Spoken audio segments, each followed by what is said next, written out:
me for a while. I dare say they're going to start again now because I'm about to talk to Nick Freeman, criminal defence lawyer, of course, author, commentator, sometimes known as Mr. Loophole. He was on TV the other day and got into a bit of a discussion about cycling with somebody from Cycling UK, who's a bloke called Duncan Dollimore, the organisation's head of policy. I'm going to ask Nick now precisely why he was quite so taken aback. Nick, a very good morning to you. Welcome.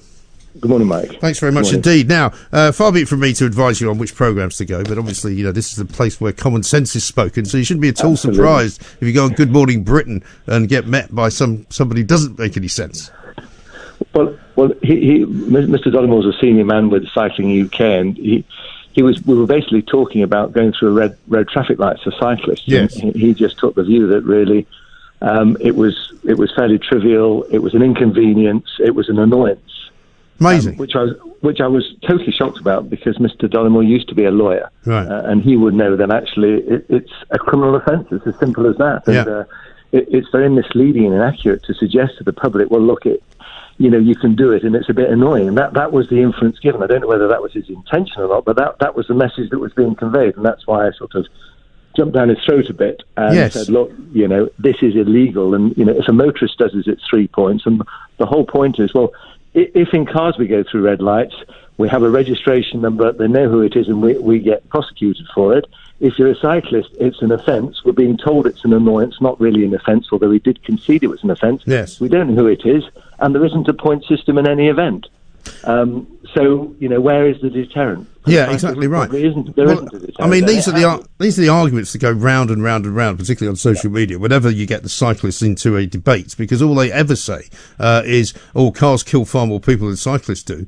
Well, that's hardly the point. That's like saying, guns kill more people than knives do, but it doesn't mean that knives shouldn't be banned as well.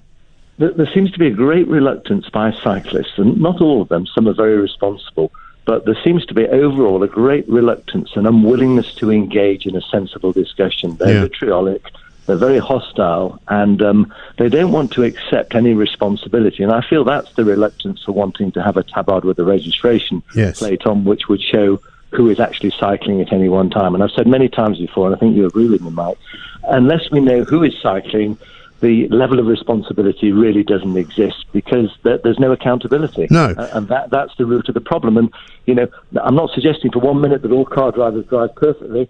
Many don't a lot of the time. That doesn't make it right, but they will face the wrath of the law, and that's right and fair. Yes, With exactly. They don't face the wrath of the law because it's ineffective. And the problem we have is we have the Road Traffic Act, which was specifically designed to deal with, I say specifically, there are sections there that deal with cyclists, but what's the point in having a law, one, that has no teeth, and then secondly is unenforceable? Not exactly right. You don't know who it is. So that is the problem, and I think that it's inadequate to say, look, if you cycle dangerously, the maximum penalty is £2,500. If you drive dangerously, the chances are you're going to go to prison. Yeah. But if, God forbid, you happen to cycle and kill somebody, we're looking at the 1861 Offences Against the Person Act that deals with wanton and furious cycling with a maximum sentence of 2 years.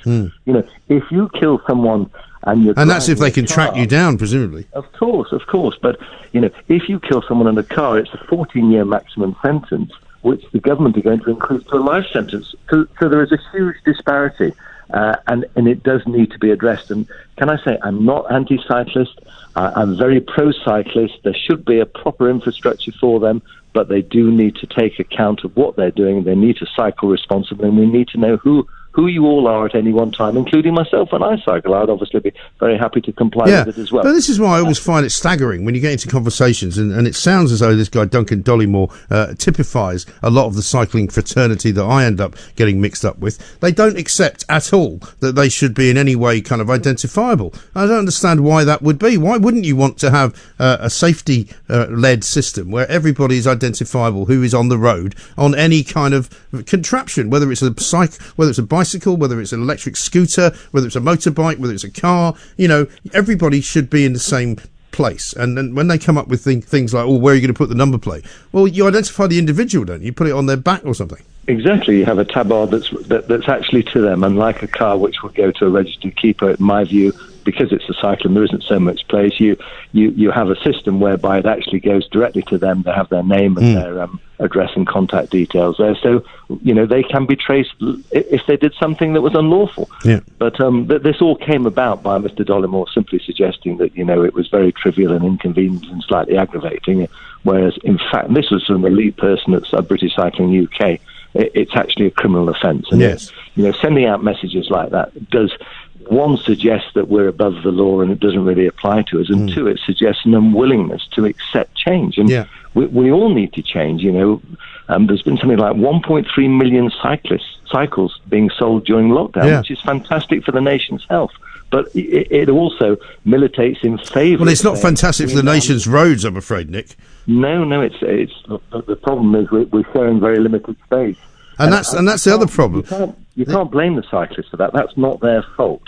It is their fault if they are willfully ignoring traffic laws, and if they are willfully going through red lights, willfully riding on the pavement, willfully riding in the road, despite the fact that they've got a cycling lane next to them which is empty. All of those things are their fault. I agree with you, and those things need to be addressed in law. And if there's a cycle lane, it should be mandatory you use it. You shouldn't have the luxury of saying, "I don't want that cycle lane that's cost however many £1 million.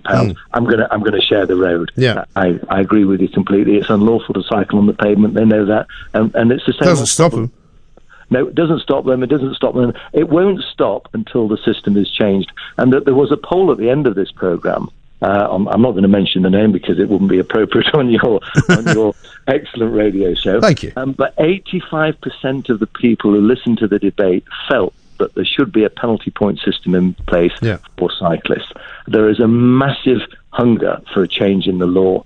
And yet the cycling lobby are incredibly reluctant to accept that they will have change and they will be accountable. I mean, laughably. It is going to happen. Laughably, Nick, I've had conversations with cyclists who said, well, we don't use the cycle lane because it's full of sort of rubbish, basically. It's full of nails, it's full of, glass, it's full of, sort of the detritus of road users. And so that's why they don't use them. Well, hang on. They've been campaigning for cycle lanes for years, right? Now they've got them. They don't want to use them. Yeah, they need to be campaigning the government now. Now we've got them if they're not happy with them for making them fit for purpose. Yeah. Like road users do when we have blowouts because we hit so many potholes. Yeah. Nothing's perfect, and we have to lobby our respective part. If they've got cycle lanes, that's their domain, that's their territory. Let them deal with that. That's not the motorist problem. And condition of bikes needs to be addressed. The way they dress when they're cycling. What about proficiency? What about familiarity with the highway code? How can you let someone get onto a cycle without knowing what sort of condition it's in, whether or not you're familiar with the highway code, whether you have a clue about the law, and just drive on cycle on the road? Yeah, it doesn't make sense. Also, shouldn't there be some form of filter for cyclists, because there are some parts of London where there are so many of them that it's actually dangerous, and I don't think just for pedestrians but for the cyclists themselves as well. When you see sort of 15 to 20 cyclists all amassing around the front of a car which is sitting at a red light, some of them are coming from behind and going through it, some of them are passing the cars on the right, some are passing on the left, some are weaving between the cars. I think they ought to impose some form of a limitation on how many cyclists are allowed on the road at any one time. That will be very difficult to enforce, wouldn't it? It's a good idea, though. Cars don't do that. Of course, what we're going to get, the cyclists will say, oh, what about all the cars? Yeah, but cars sit in traffic, right? They sit one behind another because that's all they can do. I mean, if I had a car that could weave around inside the traffic and cut people up, that would be pretty dangerous. But that's what the cyclists do. Hence the arrival of the e-scooter, and that's what's going to happen. And that's going to make it even worse, isn't it? That's what's starting to happen, isn't it? Yeah. It's the same problem, but they are a bit more identifiable by the current mechanism that exists. But are they? Yes, they are, because I think when they put their credit card in or whatever means they use to pay, there's some form of identification link that can be pursued. Yeah. But that doesn't really assist. When somebody sees an e-scooter and sees some bad e-scooting, well, who is it? That doesn't help there. You have a system at the end of the chain, but you don't actually have, from an observation position, you don't know who it is. So, I mean, you've basically got to have eyes in the back of your head, haven't you? You have. And for motorists, it's very dangerous. Unfortunately, now, you know, with e-scooters and with cycles, you've got to be looking in your mirrors all the time, non-stop. And of course, you then have the problem, where do you look? You've got to concentrate on front of the side, on both sides and behind. And you've got to be incredibly alert, haven't you? I mean, there's no law, for example, that prohibits a cyclist from using his mobile phone while cycling. No. Many of them also have headphones on when they're cycling, which means they can't hear any traffic around them either. Absolutely. I just don't understand why one of the government departments doesn't take hold of this and say, look, there's a real problem here. Let's get some people around a table and let's sort it out. They need some serious regulation. That's what they need.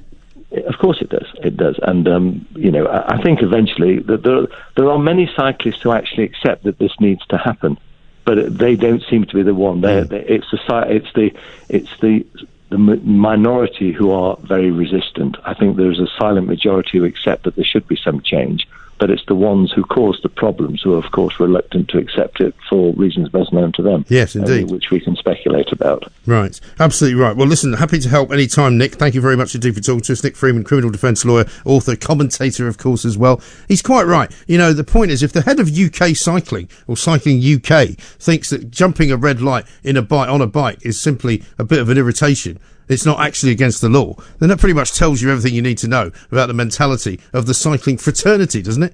They think they can do what they like. They don't think the law applies to them, and they don't think they should be registered or regulated, as if they're in some kind of bizarre kind of, you know, Wild West group of people for whom society is not responsible, and to whom they are responsible to no one. Unbelievable. Absolutely ridiculous.